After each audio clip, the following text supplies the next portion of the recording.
Hola y bienvenidos a esta sesión que dedicamos a las fuentes del derecho y en concreto al decreto ley. Como sabemos, las dos normas contempladas en la Constitución que sin ser ley tienen fuerza de ley o rango de ley son el decreto legislativo de un lado y el decreto ley de otro. Hoy nos ocupa el estudio de esta última figura normativa, el decreto ley, cuya previsión constitucional se encuentra en el artículo 86 de la Constitución. El decreto ley es una norma que dicta el gobierno y que, como hemos dicho, tiene rango de ley, es decir, puede modificar o derogar una ley ordinaria. La primera diferencia, y además sustancial, con respecto al decreto legislativo, está en el hecho de que el decreto ley puede ser dictado por el gobierno sin una previa autorización parlamentaria. Recordemos que los decretos legislativos solo pueden ser dictados por el gobierno si antes ha habido una delegación legislativa, si previamente ha habido una autorización parlamentaria. Esto no ocurre con el decreto ley. El gobierno lo puede dictar sin que haya delegación legislativa. Vemos pues que esta es la primera e importante diferencia con el decreto legislativo. ¿Y qué justifica esta diferencia?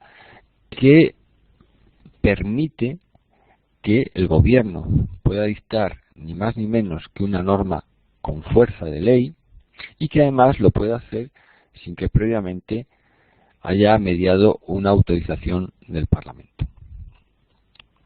Pues bien, el artículo 86 es claro en este punto.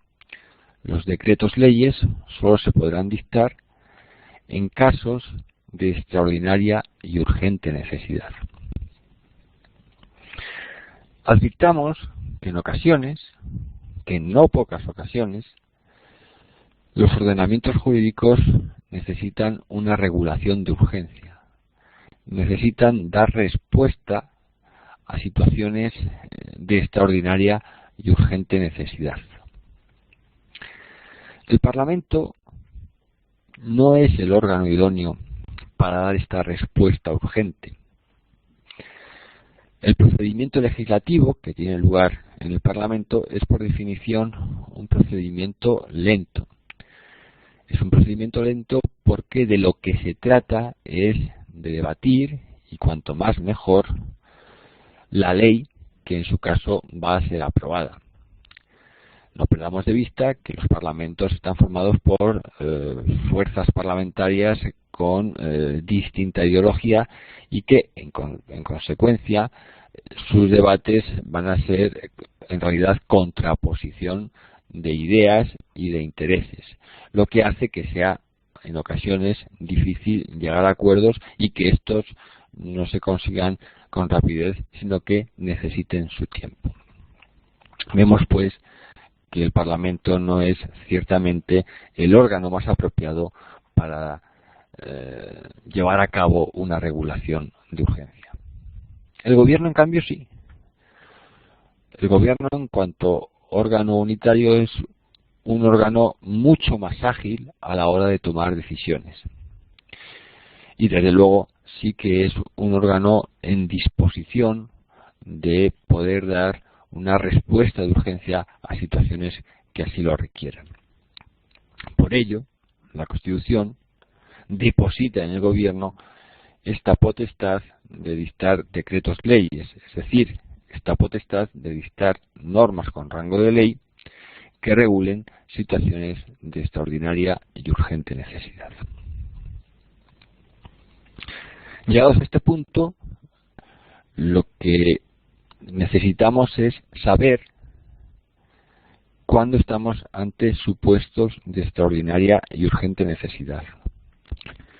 La Constitución el artículo 86 de nuestra norma fundamental no nos aclara mucho, no concreta, no define qué hemos de entender por casos de extraordinaria y urgente necesidad. En consecuencia, y de acuerdo con la doctrina del Tribunal Constitucional, corresponde al Gobierno determinar, apreciar cuando estamos ante una situación de extraordinaria y urgente necesidad y, en consecuencia, cabe dictar el correspondiente decreto ley. Esta decisión del Gobierno, naturalmente, puede ser recurrida ante el propio Tribunal Constitucional, pero debemos saber que en doctrina reiterada, nuestro más alto tribunal ha sido bastante permisivo, ha sido bastante flexible a la hora de entender qué es extraordinaria y urgente necesidad. Dicho en otros términos, otorga, confiere al Gobierno un margen de maniobra, una discrecionalidad bastante amplia, siendo raro, siendo realmente difícil que el Tribunal Constitucional invalide un decreto ley por considerar que no estamos ante un caso de extraordinaria y urgente necesidad.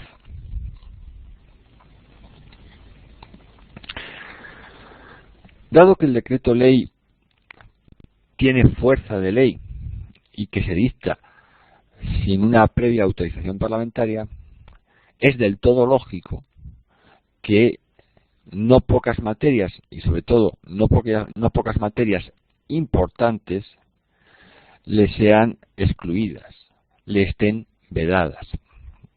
En primer lugar, y desde luego, todas aquellas materias reservadas a la ley orgánica en la Constitución. Esto es, las materias enumeradas en el artículo 81 de la Constitución y, como el propio artículo 81 dice, las que a lo largo y ancho del texto constitucional estén reservadas a la ley orgánica. Pero además, el propio artículo 86 añade algunas otras materias que no pueden ser reguladas mediante decreto ley. En primer lugar, el ordenamiento de las instituciones básicas del Estado. ¿Qué hemos de entender aquí por instituciones básicas del Estado? El Tribunal Constitucional ha manejado una interpretación flexible, de suerte que por instituciones básicas del Estado no solo entendemos los órganos o poderes clásicos del Estado, es decir, la corona, las Cortes Generales o el Gobierno, sino otros órganos menores, como pueden ser las administraciones locales, ayuntamientos, diputaciones provinciales, etcétera, órganos como el Ministerio Fiscal y, desde luego, todos aquellos órganos, todas aquellas instituciones que se contemplan en la Constitución y respecto de las cuales la propia Constitución exige que sea la ley orgánica quien las regule. Así, por ejemplo, el Poder Judicial, el Jurado, el Tribunal Constitucional, las Fuerzas Armadas, etcétera, etcétera. Tampoco se puede regular mediante decreto ley los derechos, deberes y libertades que se recogen en el título primero de la Constitución. ¿Qué hemos de entender por derechos, deberes y libertades del título primero? Pues todos los que se recogen en este título. Me explico. No solo los derechos fundamentales y libertades públicas, que son los reservados a la ley orgánica en el artículo 81, sino todos los demás, los derechos y deberes de los ciudadanos y también los principios rectores de la política social y económica. Todos ellos. Respecto de las instituciones básicas del Estado y respecto de los derechos, deberes y libertades recogidos en el título primero de la Constitución, también se plantea que hemos de entender por afectar el ordenamiento de estas instituciones básicas del Estado o afectar el régimen de los derechos, deberes y libertades recogidos en el título 1. Pues bien, en ambos casos, el Tribunal Constitucional ha manejado interpretaciones similares. Para el ordenamiento de las instituciones básicas del Estado, el Tribunal Constitucional ha considerado que se afecta dicho ordenamiento si el decreto ley regula elementos esenciales, elementos estructurales de estas instituciones del Estado. ¿Qué queremos decir por elementos estructurales o elementos esenciales? Pues la naturaleza de las instituciones, la composición de las mismas, su funcionamiento, sus funciones, etcétera. Todo eso es lo que consideramos elementos esenciales o elementos estructurales y por tanto todo eso es lo que no puede regular el decreto ley. Lo demás sí, es decir, un decreto ley que siquiera de forma colateral afecte a instituciones básicas del Estado, no por ello va a ser inconstitucional. Solo lo será si afecta a esos elementos vertebradores, a esos elementos esenciales de los órganos señalados. Y algo parecido ocurre cuando hablamos de afectar los derechos, deberes y libertades del título primero. Según el Tribunal Constitucional, se afecta dicho régimen si se establecen cuestiones como la titularidad de los derechos, deberes y libertades y sobre todo si hay una injerencia en el contenido esencial de esos derechos, deberes y libertades. Mientras no ocurra tal cosa, un decreto ley puede afectar, repito, siquiera de modo colateral, a estos derechos, deberes y libertades. Lo que no puede hacer en caso alguno es entrar a determinar la titularidad y desde luego el contenido esencial de estos derechos, deberes y libertades. Los decretos leyes, de acuerdo con el artículo 86, tampoco pueden regular el régimen de las comunidades autónomas. En este caso el Tribunal Constitucional ha sido muy preciso y nos ha dicho que los decretos leyes solo afectan el régimen de las comunidades autónomas si de una u otra manera inciden en la distribución de competencias entre el Estado y las comunidades autónomas. Solo si de una u otra forma alteran esa distribución de competencias. Si no se produce tal incidencia o tal alteración de la distribución de competencias, se entiende que un decreto ley no está afectando el régimen de las comunidades autónomas y por lo tanto no incurre en inconstitucionalidad. Y por último, el decreto ley tampoco puede regular el derecho electoral general. Poco hay que decir en este sentido, puesto que si nos damos cuenta, esta materia no es sino una repetición, una reiteración de lo que ya nos dice el artículo 81 cuando enumera las materias reservadas a ley orgánica. Una de esas materias reservada a ley orgánica es el régimen electoral general. Pues bien, va de suyo que si el régimen electoral general está reservado a la ley orgánica, no puede ser regulado mediante un decreto ley.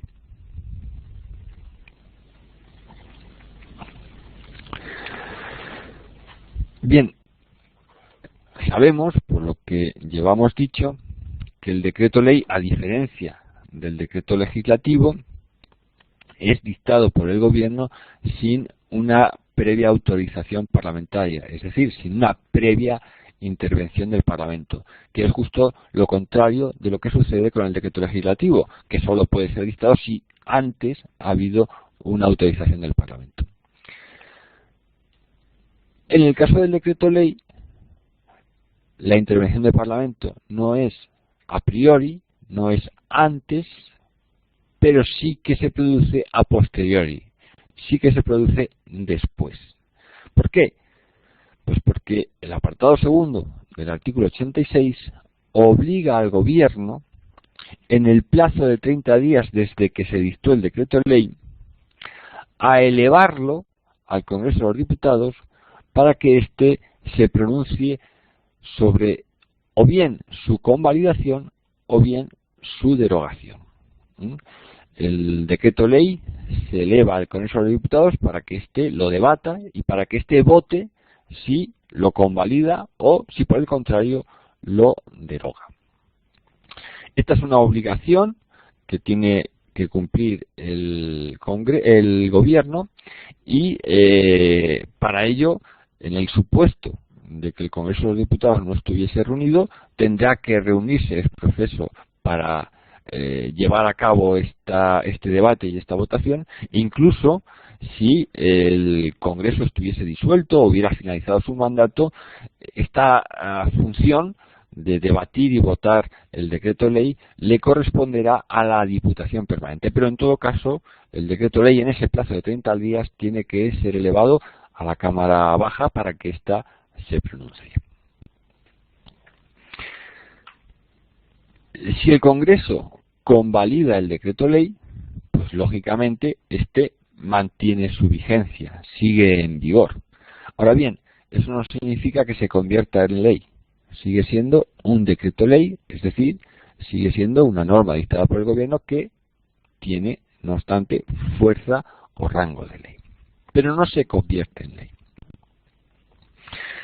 Si por el contrario el Congreso deroga el decreto ley, pues el resultado evidente es que pierde su vigencia. Pero claro, aquí lo que inmediatamente nos planteamos es si la derogación tiene efectos ex nunc o efectos ex tunc. Es decir, si la derogación tiene efectos desde el momento en el que se produce, lo que significa que hasta entonces toda la eficacia del decreto ley se mantiene porque hasta ese momento el decreto ley ha sido válido, o si por el contrario tiene efectos ex tunc, lo que significa que el decreto ley nunca ha sido válido y por lo tanto nunca ha producido efectos válidos.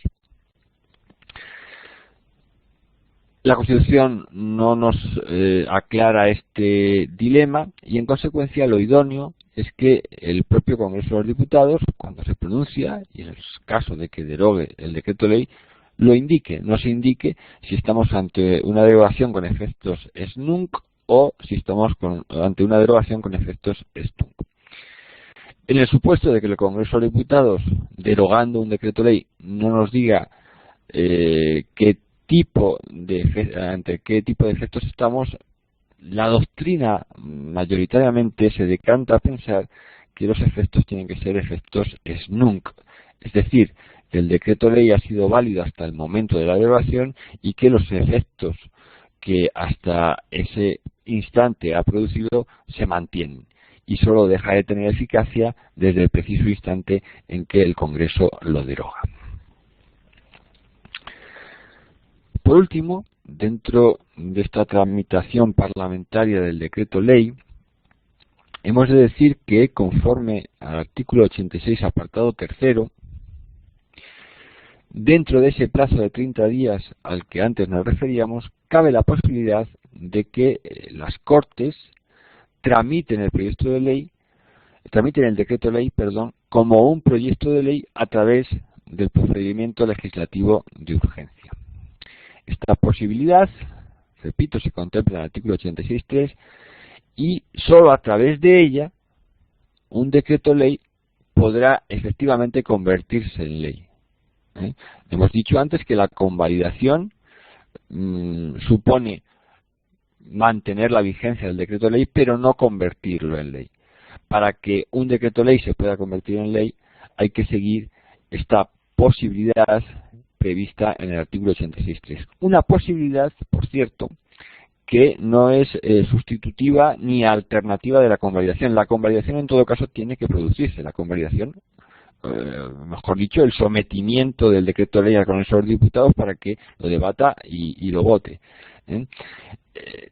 La posibilidad de tramitar el decreto ley como proyecto de ley siempre habrá de hacerse una vez que el decreto ley ha sido convalidado, porque, insisto, no es una posibilidad ni alternativa ni sustitutiva de la convalidación.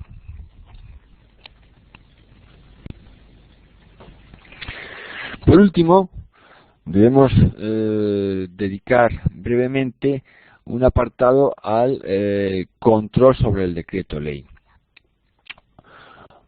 Si en el caso del decreto legislativo hemos visto que el control jurisdiccional es un control de legalidad que se deposita en los tribunales ordinarios, es decir, en el Poder Judicial, un control de legalidad que tiene sentido o que se lleva a cabo sobre el llamado contenido ultra vires del decreto legislativo, es decir, aquel contenido que se excede de los límites, de los términos de la autorización parlamentaria, de la delegación legislativa.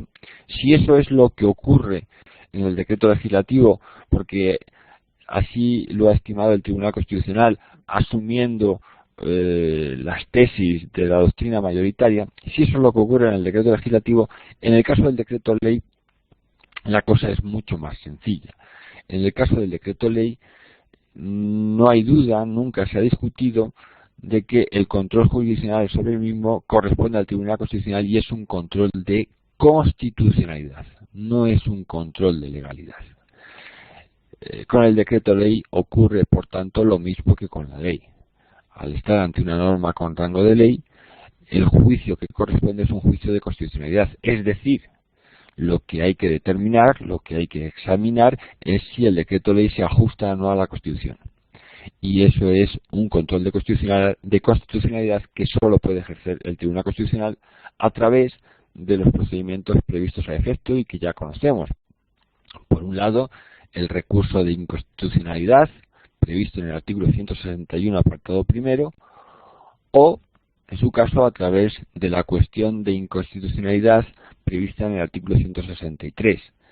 El recurso de inconstitucionalidad, como sabemos, lo puede interponer el gobierno de la Nación, lo pueden interponer las Cortes Generales a través de sus dos cámaras, o bien el Congreso, con el aval de 50 diputados al menos, o bien el Senado, también con el aval al menos de 50 senadores, lo puede interponer también el Defensor del Pueblo, o lo pueden interponer las comunidades autónomas a través de sus gobiernos autonómicos o de sus parlamentos autonómicos. La cuestión de inconstitucionalidad, por su parte, es siempre planteada ante el Tribunal Constitucional por un órgano del Poder Judicial, o un juzgado o un tribunal, que cuando tienen que resolver el caso que está juzgando y para ello tienen que aplicar un decreto ley del que dudan pueda ser inconstitucional, del que tienen dudas sobre su constitucionalidad, pues bien, antes, cuando el procedimiento está visto para sentencia y siempre antes de dictar sentencia, el juzgado o tribunal pueden elevar al Tribunal Constitucional esta cuestión de inconstitucionalidad para que el tribunal, nuestro más alto tribunal, el Tribunal Constitucional, se pronuncie y declare y aclare si el decreto ley que tiene que ser aplicado a ese caso concreto es o no ajustado a la Constitución. Y bien, esto es todo por lo que al decreto ley se refiere. Muchas gracias por vuestra atención.